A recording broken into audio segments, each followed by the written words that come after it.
Have you ever seen a couple of older guys and think to yourself, man, I bet they've seen a thing or two. Wish I could sit down with them and hear what kind of stories they have to tell. Well, Bubba's got a couple of those guys to do just that.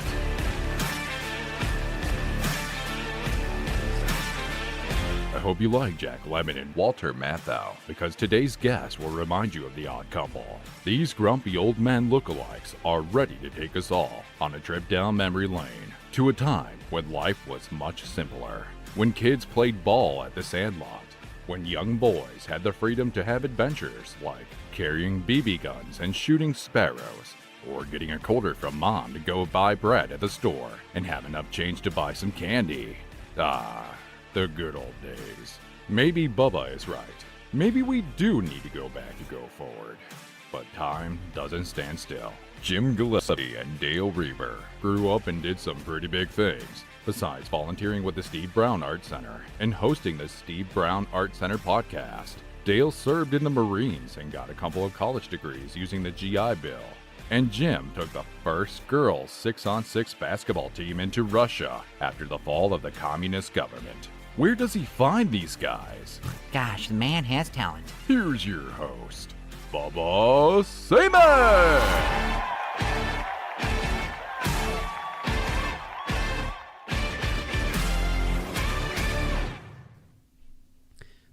Thank you, ladies and gentlemen. What is up? Welcome back for another episode of the fastest growing real life, no phony social media filters podcast on the market. We're looking forward to big things this year, one episode, one conversation at a time. And before we get to today's episode and my special guest, you can see I got two of them here. That's right, two guys in the basement today. I got to remind everybody, whether you're listening or watching, that's right, you can watch in stunning high definition. Wave to the audience, fellas, right there. There they are. Look at that. Look at those handsome devils right there. Let's see. I lost my spot. That's the drawback of looking at the camera. You lose your spot. You guys probably don't know it, but you guys and Blake actually pushed me over the edge to get me into the whole video podcast market because your guys' was so well done. But anyway, my audience, please don't forget to subscribe, follow, like, wherever you're listening or watching, whether it's Spotify, Apple Podcast, YouTube. Leave us that 5-star rating. That is crucial. They keep going up, but we need more. Click the bell to be notified about every single new episode. Tell us what you think, whether you like or dislike, by leaving a comment in the comments section. That's how we continue to grow and reach more and more people. Follow our Instagram and our Facebook if you want to see those funny reels like that ice bath reel where I got in there as an overweight middle-aged man and my kid said don't ever do it again, or you want to see some other funny pictures, or you want to be a part of some of our merch giveaways, follow our Instagram and our Facebook. Share with all your friends on your social media. Show off your magnificent taste by sporting some of our merch. Today's guests are leaving with some, well actually they're not because I don't have their sizes done, but they will be getting some free merch just for coming on the podcast. But if you want some, maybe a shirt, maybe a hat, just email me, whatisuppodcast@gmail.com, and tell us what you want, and my wife, whatever size, color, she will hook you up. Trust me. She'll make it happen. And then I want you to send me a picture to that email address of yourself wearing your awesome gear out and about in the public. I also want to give a shout out and encourage all my listeners to go check out what Jim and Dale are doing with the Steve Brown Art Center, the creative heart of Buchanan County. All right. That should be our. We should use that. Do you have that copyrighted, or did he write that for you? Oh, Dale, are you listening? I read it. Our last podcast. I don't listen. When you're talking, I don't listen. I'm thinking about what I'm going to say when it's my turn. See, he's prepping of his response. He's not actually listening. Well, the rest of it's going to blow you away then. Yeah. So. Okay. Yeah. Check out the Steve Brown Art Center, the creative heart of Buchanan County. It's something very near and dear to my guest today. The Steve Brown Art Center is a thriving community where art flourishes with dynamic exhibits and interactive workshops that spark creativity and passion. Discover a world of artistic inspiration at the Steve Brown Art Center. To learn more about the Steve Brown Art Center, just head over to their Facebook page and be sure to listen to Jim and Dale on the Steve Brown Art Center podcast based out of good old Jesup, Iowa over there.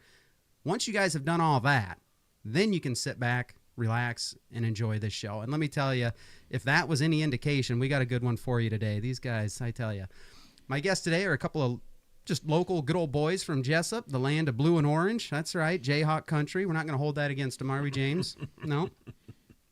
One of these guys reached out to me on Facebook last summer and invited me on their podcast, the Steve Brown Art Center podcast, and I accepted, and the word must have spread pretty quickly because I had a couple people reach out to me right away and kind of vouch for you guys. And they were right. It was a great interview. It was a fun time. We had some laughs. And we had some meaningful discussion. So if anyone missed that episode, we both have it up on our podcast platforms right now. Just go back to last. It was probably like around August, late August somewhere. We both published it. Go back and watch it. It was really good. And watch it on both platforms so we each get an extra view. So I figured it was time to return the favor and invite these guys over to Fairbank, and we'll just see what happens. So, of course, I'm talking about Jim Gillespie and Dale Rueber. What is up, guys? I don't know. Do you have anything up, Gillespie? we got up this morning, so this is we're both old and retired, so this is earlier than we usually start getting around. Okay. But no, everything is going fine so far. Good. Yeah. Plenty of time though for things to go wrong. Yep. So yep. I always put that in there. Any day I have a chance to be with you two guys, I have a chance to laugh. It's a lot of fun. Okay. It's going to be a great day. Good. So. Good. Are you guys curious about who that was around here that kind of reached out to me and said, "Oh, yeah, I can vouch for you"? Yeah. Oh, I always want to know those kind of you things. Want to? Oh, yeah. Yeah, we all want to know who thinks highly of us. Sure. The rest of them, they can, go whatever.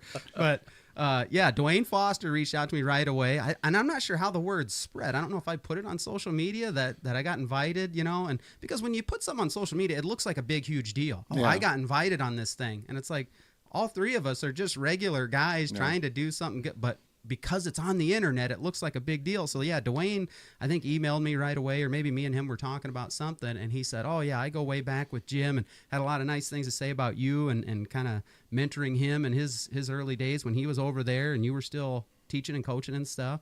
And Jessica Dupre also said something to me, and she's actually the one that told me you do a lot of biking and stuff. She goes, "Did you guys talk a lot about cycling?" And I was like, "No, we didn't. Why? Was he a cyclist or something?" She goes, "Well, you did triathlons.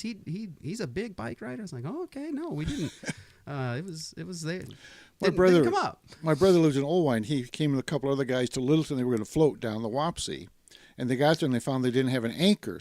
And there were some other people there in a boat. And so they were talking. The guy said, "Well, I can, I have an extra anchor here." And my brother said, "Well, would you lend it to?" He says, "My brother Dale Rueber lives in Jesup, not very far away from here," just to kind of vouch for him. "Oh," he said, "you're Dale Rueber's brother." And he said, "What a wonderful guy I was." Gave him the anchor and this sort of thing so they could use it. So my brother's telling me this later, and I said, "Okay, who was that guy?" "Oh, I can't remember his name." "Oh, man." I gotta know. I want to know.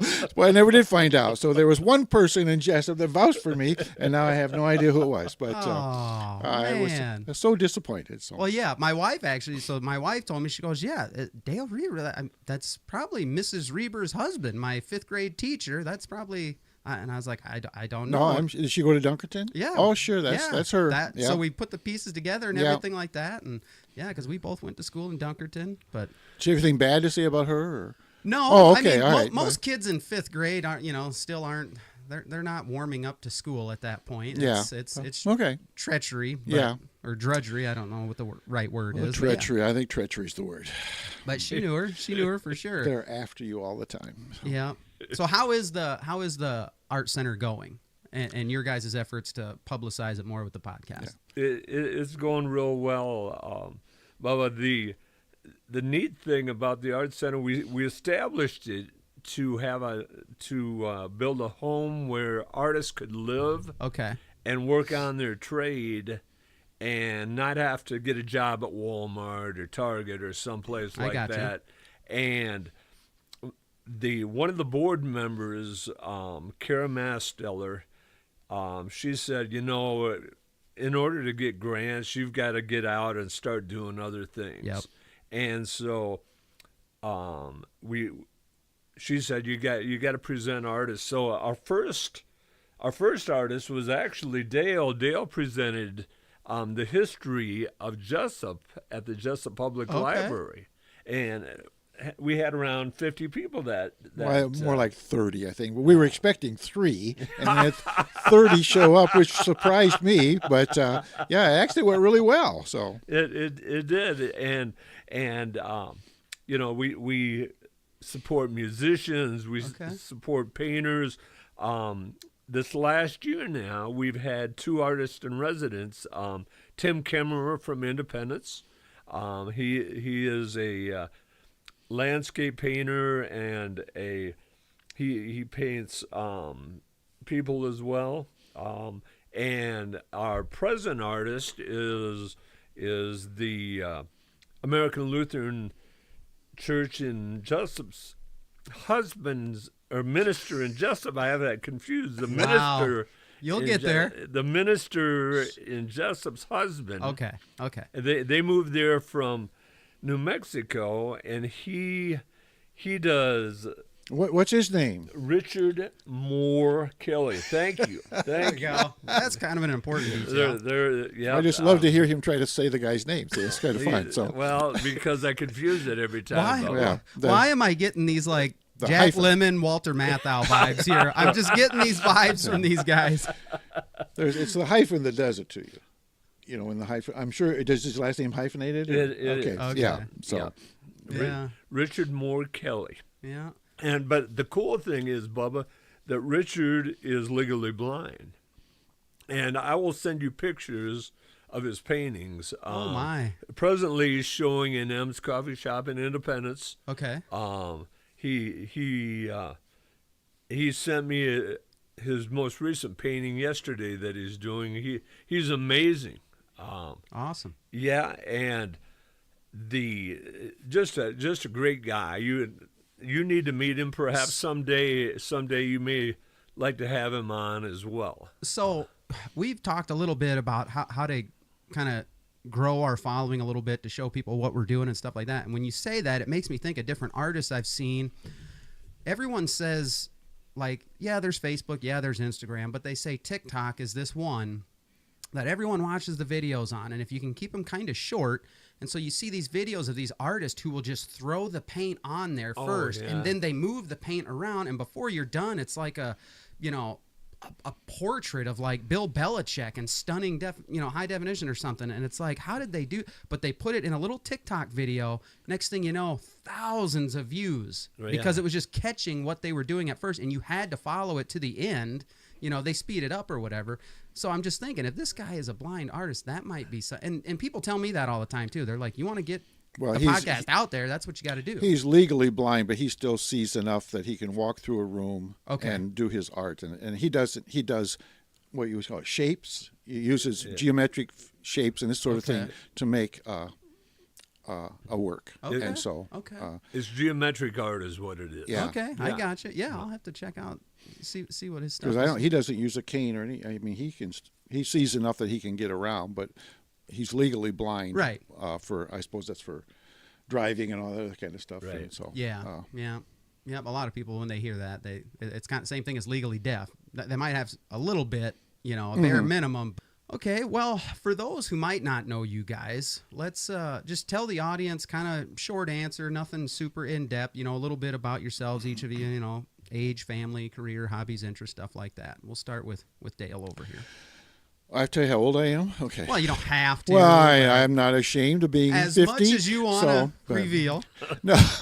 Well, actually, my family lived outside north of Fairbank when I was born. Okay. And my brothers went to school in Fairbank. But when I was 3 or 4, we moved to Hazleton, to this old house. And so I grew up in Hazleton and went to Hazleton School through 9th grade, and then they reorganized with Old Wine. So I graduated from Old Wine, and that was a big change in my life in the fact that I had like 17 kids in my class at Hazleton, and we go to Owine, and there's hundreds and hundreds of kids in the high school. And in those days, they had no gymnasium, they had no auditorium. It was just the high school. Sure. And so the hallways were packed just full of people all the time as you tried to change classes. So that was a big change for me. But I grew up in a small Hazleton is like the size of Fairbank. We used to come and play baseball against Fairbank, and that was in a time when they had all the different towns had their own high school, And so there were a lot of different opportunities to play ball in Lamont or Brandon or wherever. And so and baseball was my sport. I lived right across the street from the baseball diamonds. I was with her all the time. Okay. And played with older kids, younger kids. It didn't matter. We just played all the time. And so had the summer little league teams and that sort of thing. And okay. we could all go to play in Independence, and we'd all fit in one car. All right. Because they didn't have those silly seatbelt restrictions, or that was. Yeah, 3 kids sitting on one person's lap. And we'll get into that a little bit about how you guys grew up in a totally different world. But what'd you do for a career and stuff? Well, I fumbled around and graduated from high school with no skills and no ambition, and so I don't know if people understand this. Younger people won't, but this was the days of draft. Okay. And so if you're 18 years old and you could see and hear, see lightning and hear thunder, then you were eligible for the draft if you didn't have some kind of exemption, like going to college or married with 5 kids while you're 18 and this sort of thing. Okay. And so I joined the Marine Corps, and so I was 4 years in the Marine Corps. And then when I got out of the Marine Corps, I used the GI Bill. I got a BA and a master's degree in elementary education. And so then I taught elementary school for 33 years. And so that was my career. I like it. In the summertime, when in college in the summer, I worked for a company. We built steel grain bins. Okay. So we poured the cement pads, and then we put all the bolts in and built the grain bins. And then I did cement work then with Alan Wright and Jesup summertimes when we were off of school. Sure. And we did curb and gutter and driveways and this kind of thing. Okay. And then I accidentally got started with a master's degree program, so I could actually, because of the GI Bill, I could go to school in the summer and get paid for all my dependents, because I was a full-time student in the summer, so I get paid for all my dependents. So I had 3 kids and a wife, so I got money for that, plus they paid all the tuition and gave me expense money and this kind of stuff. Wow. And so I made more money going to college than I did shoveling cement all summer. And I'm not the smartest guy in the world, but I figured out that's a better way of spending your time. And so that's kind of what I did until, and then after that, summertimes I spent just vacationing or with the kids or that sort of thing. So working every now and then, but not anything steady. So okay, and you're retired now. Oh yeah, this is my 19th year being retired. What do you? Oh wow. So what do you like doing with your time today? Well, I like watching old movies on Turner Classic Movies. They have no commercials, and I've been doing this forever. But even as a kid in high school, I would stay up late and watch old movies. Okay. And all kinds. And so I love classic movies. Nice. And some of the newer movies, I don't go to the theater as much as I used to. Yeah. But I do like movies. Yeah. And then I like to fish. Okay. And I like to read. I read a lot. There and you so go. and then I do the little household thing. If it snows, I shovel the snow. All right. And if the grass gets high, I mow the grass. Other than that, I'm pretty. And that's retirement. Pretty calm. That's retirement. Yes. I like it. All right, Jim. Let's get kind of the what do they call it? The 50,000-foot view. Kind of tell my audience just a little bit about yourself. We'll get into it in depth, but kind of family, career, hobbies, passions, stuff like that now. I grew up in Cresco, sort of a rival of Owine, at Northeast Iowa Conference. I grew up in a great neighborhood, a huge Catholic neighborhood. Okay. There were 60 kids in our neighborhood in a 4-block radius. Wow. And there were 2 Catholic churches in our town, an Irish Catholic church and a German Catholic church, and we would go across town and play against in sports. Yeah, play against the German Catholics. But it was wonderful. I was an only child, and I could go to multiple houses and have multiple suppers. My mother would work the 3 to 11 shift, and my father drove truck. Okay. So I was alone a lot in the evening, and those Catholic mothers raised me. And, nice. And it was wonderful. I had a lot of brothers and sisters when it came to that, although I was an only child. I graduated from Crestwood to Cresco. Everybody wants to call it Cresco. It's the Howard Winnebago Community School District. And went to Upper Iowa. I was thinking of this as Dale was speaking. In 8th grade, the social studies teacher, a man by the name of Oakley Natvig.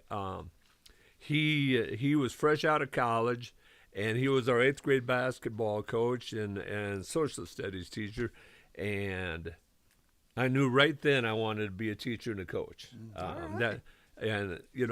Very few people know what they want to be. I mean, really know what they want to be at 14 years old. And I knew what I wanted to be.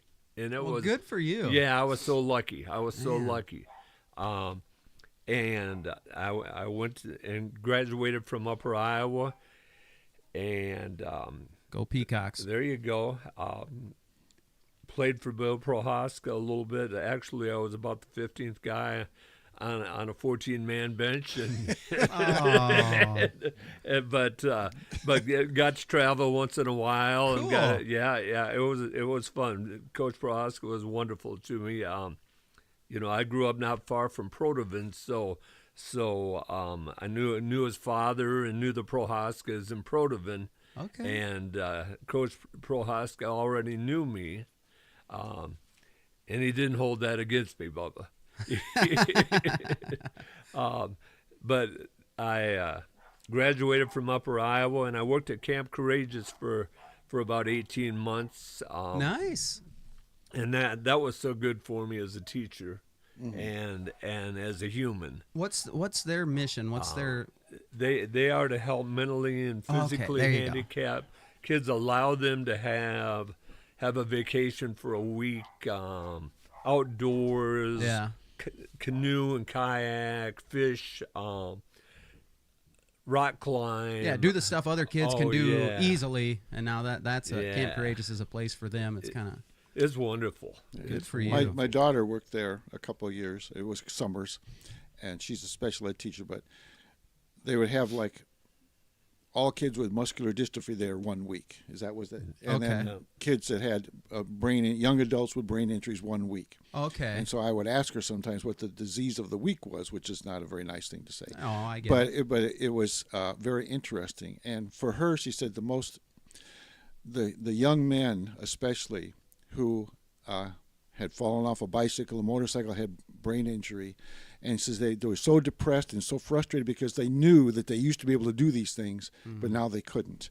And she said that was very heartbreaking. But it's a wonderful place. It is, and it takes special people to do that, to work with people like that. My wife was always, before we moved to Fairbank, and she started working at Parkview Assisted Living, she had always worked either at Castle Hill School or for the county. I can't remember what they used to call it, but it was like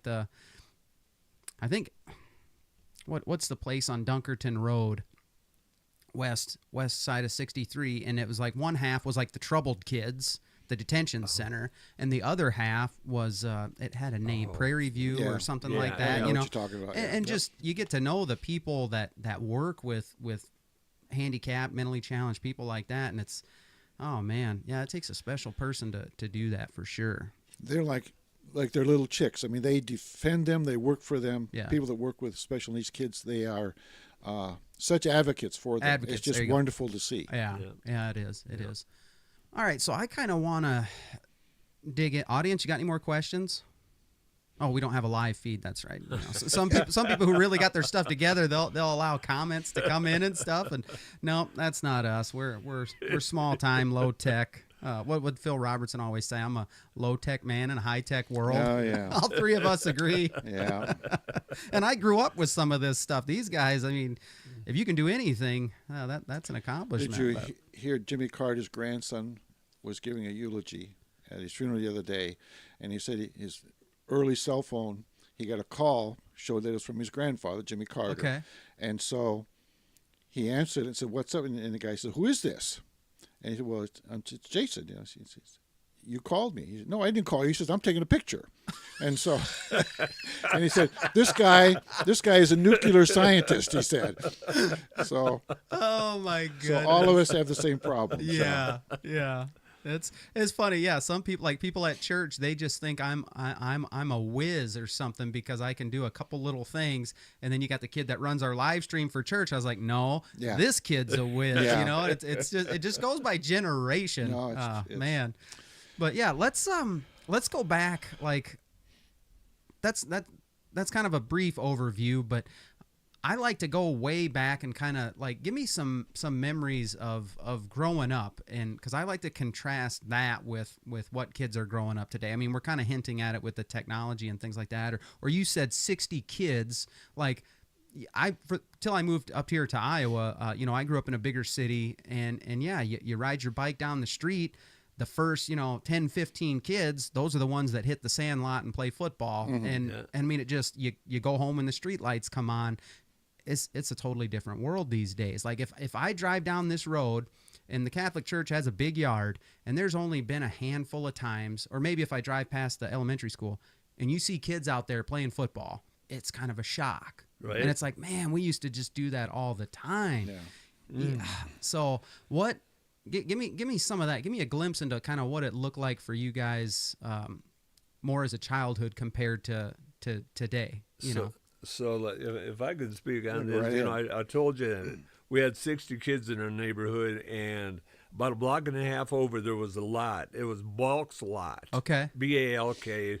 Balk's runs it's a dump truck company. They deliver sand and rock and stuff, but they had a huge lot, and before you could text and stuff, all you'd have to do was call one family. So you had 5 people from that family. Call one family and say, ball game in Balk's lot in an hour. Okay. But now, were you guys in the day where the phone, like when you picked up the phone, it was multiple people on the line? It was a party line at my house. See, I never experienced my grandmother that. had. We didn't have it, but my grandmother had that. Okay. And You then- remember that? Yeah, it had a, like if her phone was like 2 long rings and one like ring, ring, ring, that was her signal, that was for her. But something be like ring, ring, ring, that was for the person up the road. Okay. And so you had to listen. Of course, you always listen to what the other person was saying. Well, yeah, that's what I've heard. that's how you got want to your hear news, what's yeah. going on. Phil would talk about that kind of stuff, and he'd say, and then you get yelled at. They say, get off the phone, or you say, if you want to make a call, you had to convince them that it was important, that they needed to hang up so you could make a call. And so word spread quickly, though, you're saying. Yeah. So we'd have... And it was game on. Yeah, we'd have 5 people from the McCarville family. We'd have... There were 11 kids in the Still family, and 7 of them would come and play. And then there were the Tituses and the Murrays. And every once in a while, we'd let the girls play. If we needed a couple players, we'd let them join in. Then if it was a big deal, somebody would get a paved driveway, and we'd have basketball game. Time. Yeah. Okay. Oh, and then those were wonderful when they get a paved driveway. Yeah. We would have friends who went to Cresco Notre Dame, the Catholic school. Okay. And forgive me, Father Terper, for saying this. They would leave the windows unlocked, and we would open the window and get in the gym as we got older. And so my friends and I broke into a lot of gyms growing up and played basketball. When it would get cold. There's worse things you could do. Oh, there you know was. what I mean? Yeah, Nowadays, I'd love to hear kids breaking into the church gym. Not to deface it, but to come on, that's what you want. Yeah. That's good stuff. Oh, and the priest lived right by the gym, so they knew we were going in. They set the lights on. They knew we were there. Yeah, no, he gets it. Yeah. Boy, if you're going to have a priest or a pastor run kids out of the church gym, you ought to just, if you see the lights on, somebody snuck it, you ought to go grab a chair, sit down. Yeah. Go in or play with them if you can play. But my goodness. Dale, what do you... Well, I remember a lot of what Jim said. It's the way our kids were. There were just a whole bunch of us, and we would play ball all the time or ride bikes. Yep. And have races, or even at night. There was a game called Ditch 'em, where one guy would be it, and the rest of them, he would try to catch other guys all on bicycles. On bikes? Oh, yeah, wow. and all over town. And we would walk around town with BB guns and try to shoot sparrows. Okay. no one said it was not an uncommon thing for people to walk around with BB gun, kids, 10 years old, and nobody would call the police, or because we didn't have any police, but nobody. It was not a big deal. It was just a regular part. We all had cap pistols and had practice drawing against each other and all that sort of thing that was supposed to ruin your mind. And card games, marathon, where you'd have so many kids in a card game, like a hearts game, that you'd have to be 2 decks of cards together. Okay. Because you had so many kids playing hearts. And just roller skating at the Gala Ballroom in Independence was just a wonderful thing. Just absolutely a lot of fun, and when the kids could drive, and ice skating down at Fontana. Okay. I remember all that, and you just go down the West Bridge at Hazeland, and the water would be kind of melted along the ice would be melted along the edge. You jump over the melted water to get to the ice, then you would skate down the river to Fontana. Okay. And then you would skate. They had to clear it off with a tractor and a blade, and you skate down there, and then you skate back. I'm getting like It's a Wonderful Life vibes, Well, actually, if you think back on it, kids who grew up in the 50s and early 60s, they lived the best because they had a lot of freedom, and they had adventures. Sure. Amongst themselves, and we never broke windows or stole money or did anything. We just we sometimes would sneak down in the middle of the night to pick apples off the neighbor's apple tree. Oh wow! And that's horrible. We did take a few grapes when some of the grapes were ripe, and again, that was part of the. If you saw enough movies about commandos or whatever, to sneak through the night and try to get up to somebody's grape, would go down through the woods and come back in to get a little bunch of grapes or get a couple green apples. Yeah. And so it was exciting. And so I think kids today, you mentioned not seeing kids playing by themselves. You always see we played by ourselves we never had any adults. Yeah. We just took care of it. And the older kids would take care of the younger kids. Okay. And stick them out in right field or whatever, but let them bat. And it was sometimes you'd argue about who was safe and who was out, that kind of thing. Sure. But it was a great time to be a kid. Yeah. Unbelievable. Down in the woods a lot, over in the ball diamond a lot, just running around town a lot. And I, like Jim talked about the ladies, and I had 3 special ladies that were my mothers away from home that just they got tired of just say, come on in. When you get here, come on in. And later on, they have coffee on it and just whatever. But just wonderful ladies. Do you realize how foreign that's going to sound to some of the younger people that listen, say the high schoolers that listen to this, and they think about their childhood? You know how foreign that sounds to them? Yeah, I've got grandkids, and I know that everything they do is organized one way or the other, and they don't do things without an adult there. And I don't blame them. Right. It's just a different way of living. Yeah, it is. And I can remember my mother talking about they would get calls on the mother's grapevine that there's a man in a car. Yep. It's a green, and he's driving around town, and you need to watch out for him. And and of course I had no idea what we were watching out for, but just he was a mean man or whatever. Yeah. I don't know. But never any actual thing ever happened. But we had lots of freedom and a lot of adventures and a lot of fun that kids today they have no idea. And it used to get me because my kids would play tricks or get in trouble at school. My school kids think they were being naughty or this or that, and I said, yeah, that's nothing compared to what I was involved with. So I didn't get too excited about that kind of thing. So you guys got to hit another level before Dale gets excited. You're just amateur hour with you guys. So but I gotcha. The as much as as we did as children, adults took care of adults as well. There was an older lady that lived behind us. Sadie Hilo was her name, and she had a giant garden in her yard. And then on the next block, she had another giant garden. This was a widowed lady. Okay. And it was neat because her job as a young woman was preparing the inside of a casket.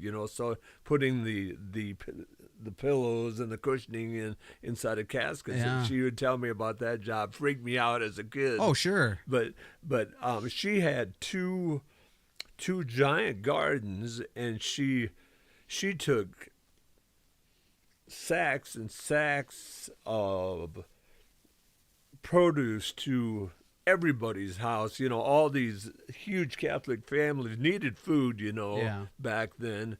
And all of a sudden, here would come Sadie, this this 70-year-old woman with bags of produce for these families. Wow. And so it wasn't just the kids that took care of each other. It was the adults took care of each other as well. Wow. Yeah, I like hearing stuff like that. That's how it's done.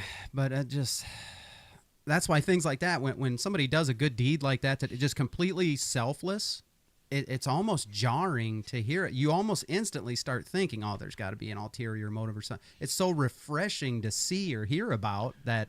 Well, back then it was commonplace because, man. Sometimes I remember a lady lived next door, and I wasn't too old, but little half-inch, quarter-inch of snow, and so I shoveled off driveway, and then I went and shoveled her driveway out to scrape the snow off, and she came out and gave me 6 or 7 pennies, which is like 14, 15 pieces of candy. I mean, so every time it snowed after that, I'm over there shoveling her walk and then kind of hanging around, but she never paid me another.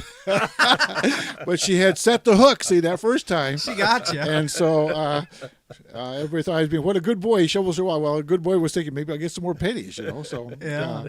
What were the stores like? So when you say that makes me think of, an old general store or something like that. Well, there were actual, like, candies that said half a cent? Yeah, you get 2 for a penny. 2 for a penny. Yeah. Okay, obviously they didn't say and you half could a get cent. 6 packets of Kool-Aid, which would make, 2 quarts? 6 packets for a quarter. Loaf of bread was less, because your mother could give you a quarter to go get a loaf of bread, and there'd be 2 or 3 pennies left where you could get little penny candy, little peppermints or root beer barrels or that sort of thing. Wow. So, yeah, we had a little grocery store, and I think, there's a Smitke that lives in, Eldon Smitke, lives in Fairbank. Oh, yeah. And he ran it for a while. The Vaughter brothers had it, and then I think he had it after that. Yeah. But it would just go in and it was much bigger than this basement. Yeah. But I had think the grocery, had a meat counter at the back, and then as you checked out, you could get penny candy or whatever. And a friend and I, he would come in from, he lived in the country, he'd come in, and we'd play ball or whatever. Then we'd go to the grocery store with our nickel to get a popsicle. We did week after week in the summertime. So we go in there one day and we get our popsicle. We put the nickel down, and the lady there said, "Oh, I'm sorry, boys, but those are 7 cents now." Ooh. And we go, "Oh, we didn't realize you ever could raise the price." So we looked at each other and finally said, "Well, you just go ahead and take them this time, but it's going to be 7 cents in the future." Yep. Oh, can you imagine a price raised? 2 cents. That was the price raise, but. That's earth shattering. Well, yeah, it was, yeah, and what was a gallon of milk back then? What do you remember being the lowest price, guys? I guess I don't remember, but it wasn't very much. I can tell you, prices got out of control when Dale. This is how much older Dale is than I am. Oh, here we go. I could get a Mountain Dew and a Snicker bar for 35 cents. Yeah, and so I paid less than that. So yeah. Wow. Yeah. What about what was the lowest price of a gallon of gas that you can kind of remember? I remember 56 cents. That's the lowest I can remember. Yeah. Well, I remember my mother, when she got gas, she would stop and the attendant would come out and ask, and she would get $1 worth of regular. Yeah. And I don't know how many gallons that was, but a friend of mine, his family owned the Standard Station in Hazelton, and so there'd be 4 or 5 of us, nothing to do. We'd hang around the station. Yeah. So a car would pull in. We'd run out there, and somebody would check the oil, and a couple of them would wash windows, and somebody would do the gas. And I think gas was between 25 and 30 cents a gallon. Wow. It wasn't very much at that time. But we gave wonderful service, and we weren't being paid. That was just what we did for fun that day. Just for fun. fun. Work at the gas station with our buddy, whose father owned the gas station. Yeah, so, that was the hangout. Wow, that's cool. When you start talking like nostalgia and stuff, they label it today anything from that kind of era vintage. And have you noticed how that has just? I mean, I guess it always does, but things go out of style and then they come back. Yeah, you know what I mean? Yeah, and it's kind of like. Brainerd Hollow down here. She's always getting the vintage signs, the gas station sign that probably hung out. People go crazy for that because it reminds them of just their childhood, a simpler time, a more peaceful time. Things like it just conjures these memories and things. And so I always tell people, I'll be honest with you, to move forward in our country, in our world today, I think we need to take a couple steps back. And that's not a popular opinion. Who wants to not have all this extra technology and how much easier it makes our lives? But I'm saying, okay, if we can't get rid of it, but I'm still saying there are people who are making their lives simpler and less stressful by kind of trying to get back to more gardening, more, valuing other people above themselves. I've talked to parents lately who talk about, we've built up this altar of busyness and successfulness, and it's cost us relationships and personal time and things with our kids and our families. And it's like, I think people are starting to kind of realize, I think that was kind of the sweet spot back then. Yeah. And you can't ever turn back the clock, but you can be intentional about making efforts to value those kinds of things, family relationships, serving other people, less time with technology, more time outside doing things like that. I don't see how we wouldn't benefit from that. Yeah. Well, there's a movement in Iowa, maybe even become legislation about getting cell phones out of the schools. Yeah. And some school districts have already limited cell phone use in their schools, and there's talk that the governor's going to have some kind of a push in the legislation about not having them in schools, and all other people say you should leave it up to the individual school districts and not have a law. So who knows how it'll turn out. Yeah. But people are starting to see that those kids are on those phones all the time. They're not getting a lot of instruction. Yeah. So. Yep.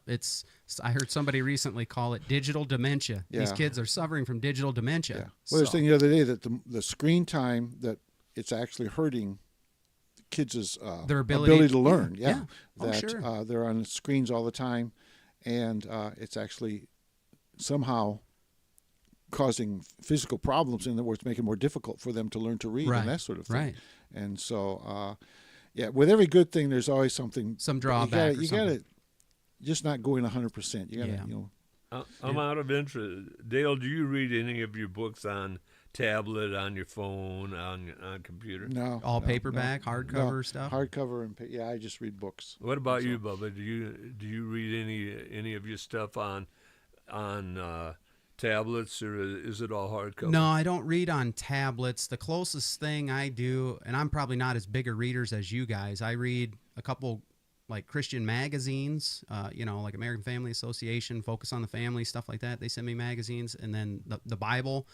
But over Christmas, my wife got me in this habit of using my phone and doing the audio version of the Bible, having that playing and then I follow along as I'm reading, kind of thing. And I kind of, at first I was like, oh, that's not really reading. That's not really quiet time, with the Lord in the Word.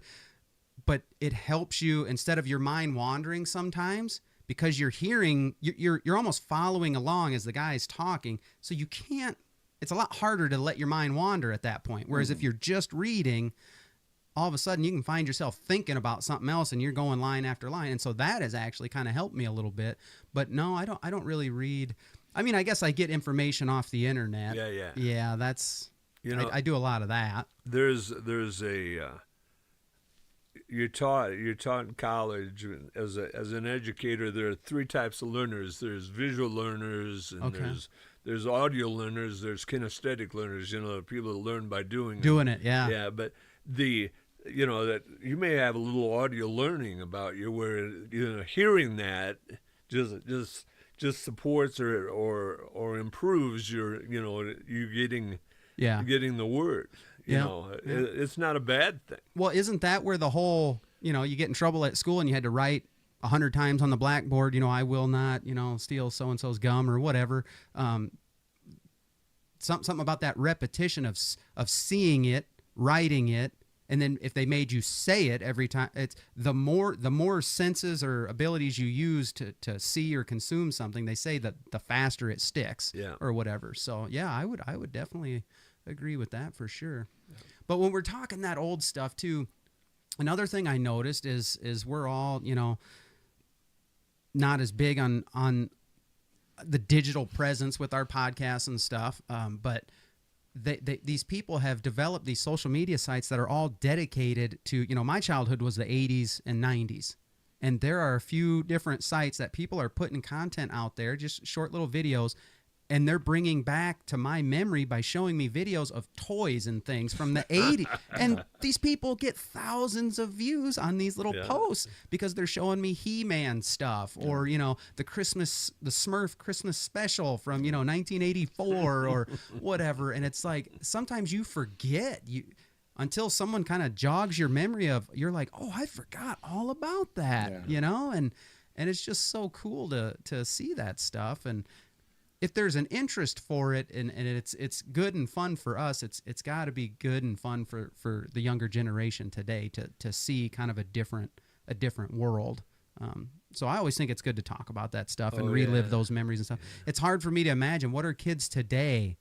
What are they going to be talking to their kids about? What's it going to look like? Like, this is their old days right here with a kid with a headset gaming online with his friends. Like, oh, those were the old days. What's it going to be when he's got to, you know, they're going to be interactive, doing stuff, you know, in a whole virtual reality type. I don't know, which I know that's kind of already here, but. Well, I listen to 60s classic rock and roll music, that sort of thing. And you wonder if there'll be, in 70 years, a channel devoted to music from the 2010s and this sort of thing, anything. No. Know. I've talked to a lot of kids about music, and to be honest, there's a lot of people who listen to music from when I was in high school and you know, my dad's kind of era, and then, you know, probably your guys' that stuff is holding. Yeah. They're saying kind of after the 90s, you know, you still got your classic stuff, and then you got kind of the 80s, you know, the grunge or the punk rock or whatever. After that, the stuff today, it's all hip hop and R&B, and it's not.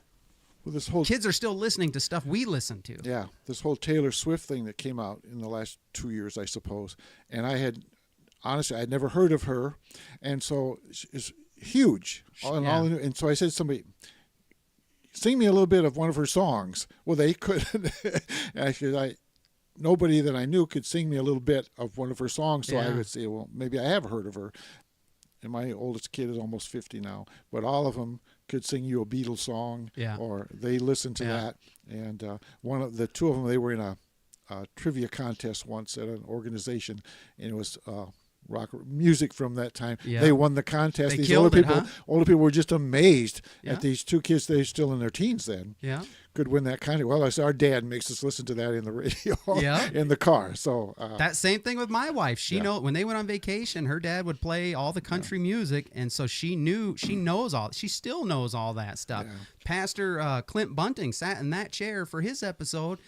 And this guy knows Motown music like the back of his hand. Yeah. That stuff. And it was actual music. Like, it was, like, I heard a lot, like, that's kind of what the Beatles were. It said something. Yeah. Today, I just don't know. The majority of music isn't really saying much, you know? It's one of the worst things I ever did, meanest things, was we were going to Wisconsin to the apple orchards in the fall. And we went on a Sunday morning. And we invited, one of the kids had a friend. Well, so there's 4 kids in the back. The only radio station I could get on my AM radio in the car was WMT, Leo Greco, polka music. Polka and that kind of old stuff. Ooh. And so they kept saying, change the channel. I kept saying, no.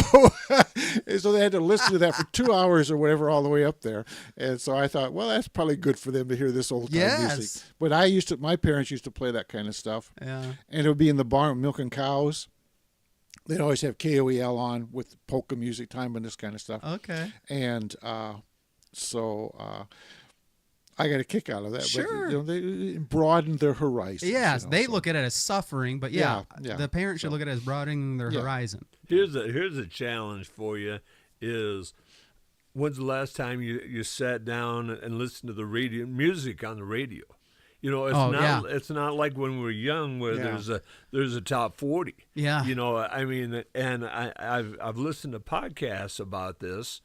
And they're saying the reason young people are listening to old time stuff is because people are using it in their TikTok stuff. Okay. And they're catching the background music on TV. Yeah, and they're catching that music, and so that they want to hear that, so they'll play that on Spotify or their Apple stuff, or they'll play it on YouTube, and they'll like it, like you say. Well, it's not like the old days. Sorry, I do that on our podcast too. It's okay. It's not like the old days where you listen to the radio all the time. No. I mean, when I do listen to the radio, I listen to news radio now. Talk radio, sure. Yeah. Well, I have to confess, I have dish television, and so Channel 99 is Sirius Radio. so I can listen to music from the 40s or the 50s or the 60s off, and it comes off better off the television than it does off the radio. Yep. And so I oftentimes listen to 60s music in the house. Sure. It's coming from the television. We'll turn on 104.5, in December. All of our vehicles will have the Christmas music on, and it's on the radio. But then it stinks because we might just be going from here out to Dollar General and back, and if you catch a commercial break, you're not going to hear it. So it makes you want to just pull up your playlist, and that's that. Yeah. But that's cool. It was interesting, though. I know, Jim, you've talked about, because you're on the road a lot, where you would be coming back from somewhere, driving through the night. Sure. And all you get was those AM radio stations and the crazy things that those people be talking about aliens and who killed Kennedy and this sort of thing. And it's 2:00 in the morning, and this guy's, it was the mafia that killed Kennedy. It has it all laid out. Yeah. He said, that makes sense to me, But man, I don't listen to AM radio much anymore. I'm not out that late at night anymore. But it was just so interesting how different that was. And you think, okay, who do they think is listening to this at 2:00 in the morning? Well, I am, and but who's the guy? I can't remember his name now, but he made a record album, Slim Whitkins or something. Slim Whitman. Yeah, he made a record album on his own and started selling it through through commercials late at night in New York, and pretty soon he's got a million seller. Really? Yeah, and he says you'd be surprised how many people are up listening, watching TV at 3, 4, 5 o'clock in the morning, and because that's the only time he could afford advertising time.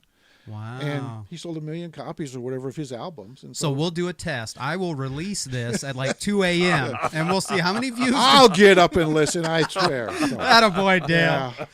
Oh, that's good stuff. All right, I got a couple questions here for you guys as we're kind of hitting the 50-minute mark here.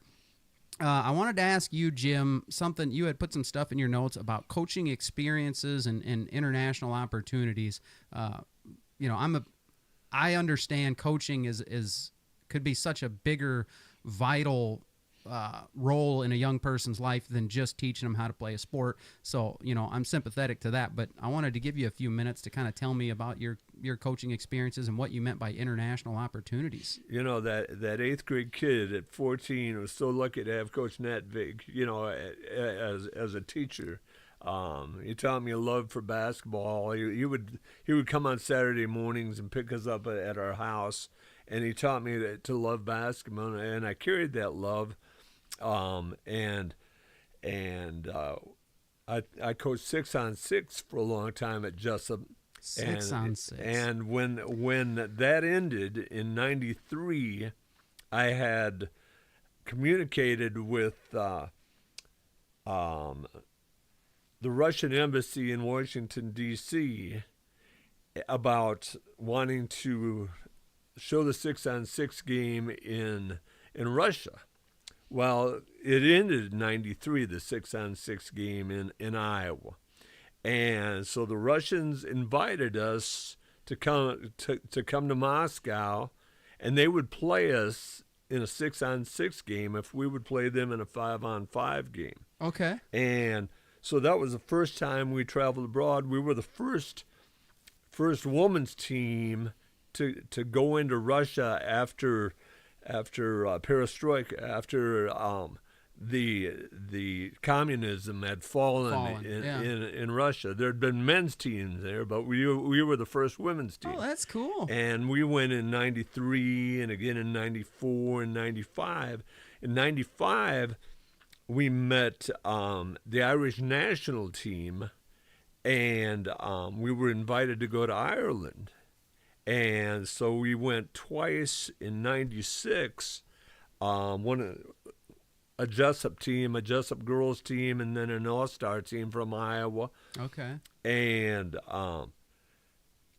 over the years, I was fortunate enough to go 8 times to Ireland, and I met the Irish national coach and got to coach on the under-18 Irish national women's team when they went to Malta. Wow. And then you're a Dunkerton man.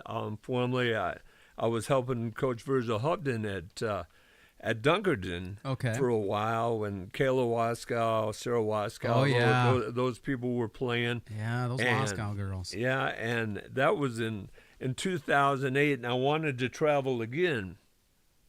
And so I thought, I want to go somewhere unique. So I contacted FIBA, the Federation International Basketball Association. Okay. The FIBA teams for North Korea, for Cuba, and for the Ivory Coast. And then we went to state tournament, and I hadn't heard anything from them. And I got back from the state tournament, and I checked my email at school, and the Ivory Coast contacted me to come and run a coach's clinic in the Ivory Coast. Okay, wow. And so I had a chance to go to the Ivory Coast and work for 2 weeks and get real sick there.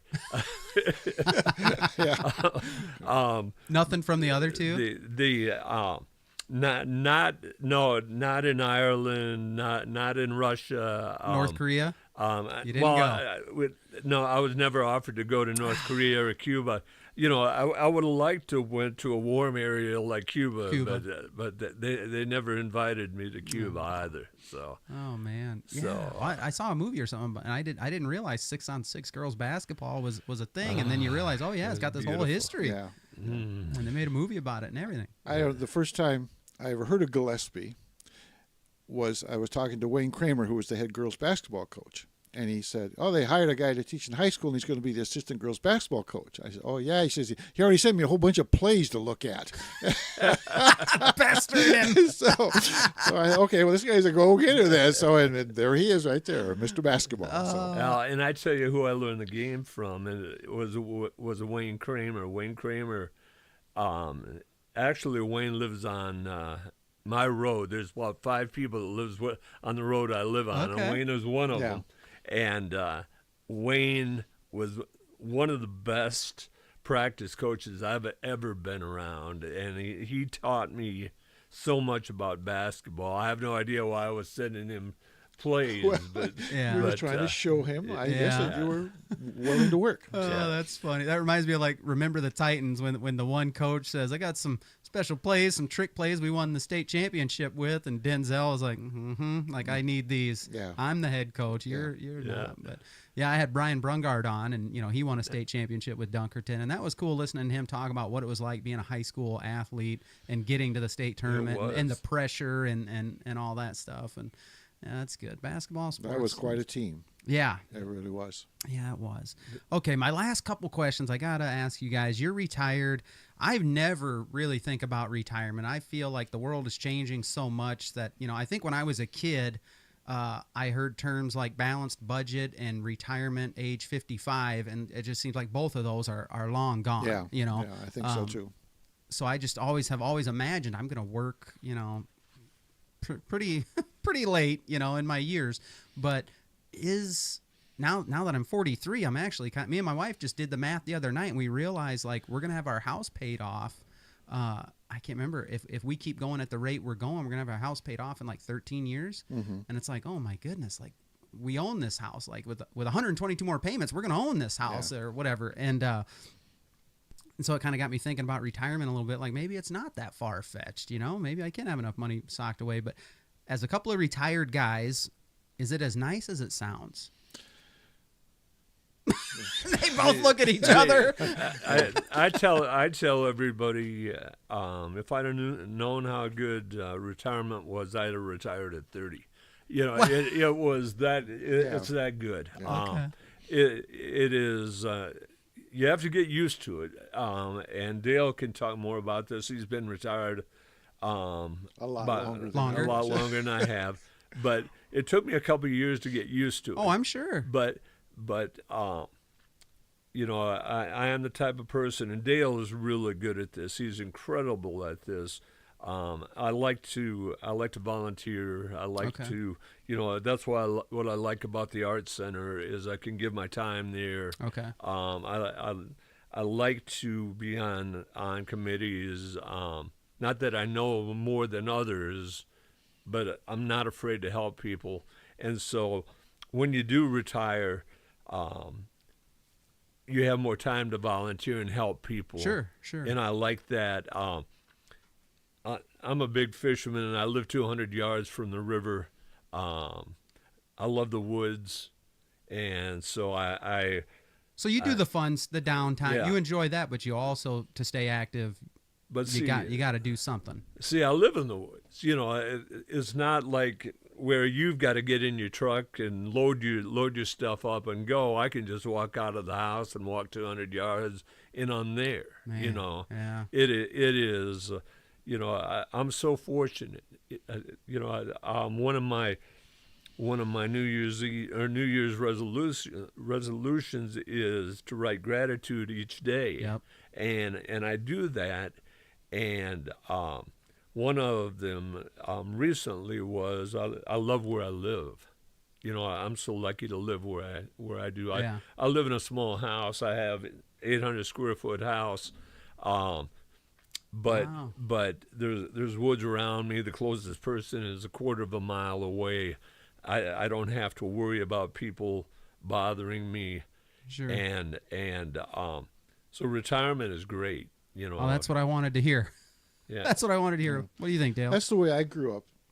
Is I lived in a house, and the woods was right behind my house, and there was a stream down there to fish in and this sort of thing. I skate on, and so that's the way I grew up, just right next to the woods and everything. And I guess I wanted to say too that people associate me with the Steve Brown Arts Center because of this podcast, but 95% of it is Gillespie. I signed on to do the podcast, and that's it. Gillespie does everything else, and so I want people to realize that the Steve Brown Arts Center is him, and I'm just helping him in this one way. Okay. Well, we put help in quotation whether I'm helping him or not. But, yeah. Well, you know, you think about how nice it is. You sit at home, and first of every month, IPER sends you money. Social Security sends you money. Your annuity sends you money. It goes in your bank account. You don't even touch it. You get it. You buy things with a card, so you don't have to touch it then. And it's sort of like living with absolutely no worries about financial security, because by that time your house is paid for, your vehicles are paid for, so you have no super big bills. Yeah. So if you watch what you're doing, it's a very nice way to live. Sure. But you also sometimes you see all these people going to work every day, and you think, they're contributing something. And I'm sitting here watching an old movie on TV. You know, you lose that feeling of part of what's happening in the world is because I'm helping do it. Sure. And I'm not helping do anything now. And so it sometimes that does bother me. Sure. That you're not exactly a parasite on society, but you're not actually contributing anything except being a wise old man. If anybody has a question, you're glad to answer it for 4 or 5 hours. So sure. Dale's being awful humble there. I'm the most humble person I know. You've worked your whole. I had a pastor tell me this about going bald and the gray hair and all this, and everyone today, they do everything they can to stave off the wrinkles and the hairline and all that. And he goes, "Why? You've worked your whole life to look like this." Yeah, you can tell Gillespie and I have given up that fight. Yeah, so, yeah. But it's a badge of honor. Like, when you get to the point, like, it should be an honor for you to know, hey, I can get up, have my coffee, read a little bit, go for a walk, do whatever. Then I got a meeting, or I'm going to go help serve at the chili supper or whatever. And that's all you did for the day. You worked your whole life to get to that 20 point. minute and you're done. See. I understand. Dale is a giver, and the neat thing, he's involved in the church, he's involved in the community, he's involved in the arts center, he's involved with the veterans. There's a lot of things that Dale does. He can say, he feels guilty. He gives a lot. There you go. Yeah. So I'm going to have to buy a bigger hat if I'm around you. That's nice of you to say. Thank you, Jim. So there you go. Well, guys, I'm glad we did this. I'm glad we covered the stuff we covered and got you guys to open up a little bit about some of that stuff. And yeah, if I didn't say, for the people watching at home, Dale, give them a good look at the camera at your hat. That's the United States Marine Corps hat. Dale talked about his service, took advantage of the GI Bill and stuff, and made his service work for him, and got his degree afterwards. So I appreciate your service. Thank you very much. If you guys aren't in the habit of doing that, whenever you meet a veteran, always tell them thank you. You don't know what they've gone through, what they're still maybe dealing with, but the fact that they signed up for the military, that benefits you. regardless of anything else. So be sure and tell them thank you. Well, that'll do it for part one with Jim Gillespie and Dale Rueber of the Steve Brown Art Center and the Steve Brown Art Center podcast. I hope their story and the trip down memory lane we went down for a while, I hope that encouraged you, maybe even enlightened you or challenged you. Hopefully at least made you think a little bit, and that's kind of my goal. It's get people thinking with this podcast. Everyone has a story to tell or an experience to share, and that's what we do here. We let people share what life has been like for them. There's no wrong answer to that question. But this isn't the end of their episode. There will be a part 2 next week. We'll get into their segments, have some laughs, maybe talk about some more serious stuff. I think Jim wants to talk about the 9 steps to success, and then some story about a $200 1966 Chevy Impala. One of these guys used to idolize Bill Walton, and one of them also has a near-death experience. We're going to get into all that next week, so you don't want to miss it. Be sure to come back. If you enjoyed this episode, share it with a friend. Share it with your family. I mean it. As soon as I wrap this thing up, as soon as it's over, copy the link and share it with somebody. I challenge you. Don't forget to like, follow, subscribe wherever you're listening or watching. Spotify, Apple Podcasts, YouTube. Leave us a 5-star rating, or if you're on YouTube, I guess you give a little thumbs up. Click that bell to get notified of new episodes. Follow us on Instagram and Facebook. You might see an embarrassing reel or some pictures or maybe some more encouraging stuff. Share with all your friends on your social media. If you want some of our merch and you want to show off your impeccable taste, just email me, whatisuppodcast@gmail.com, and we'll hook you up. If you need help with something or you want to talk deeper, maybe about something that came up here today, or you got questions or concerns, reach out. I'll respond. I'll help any way I can. Obviously, these guys got time on their hands. They are willing to solve all your problems. Every okay? one of them, yes. So reach out to me. I'll get you in touch with Jim and Dale if that's appropriate, and they'll help you out if they can. So, guys, I thank you so much for listening. All your support means a lot to me and my family. Lord willing, I'll talk to you on the next one.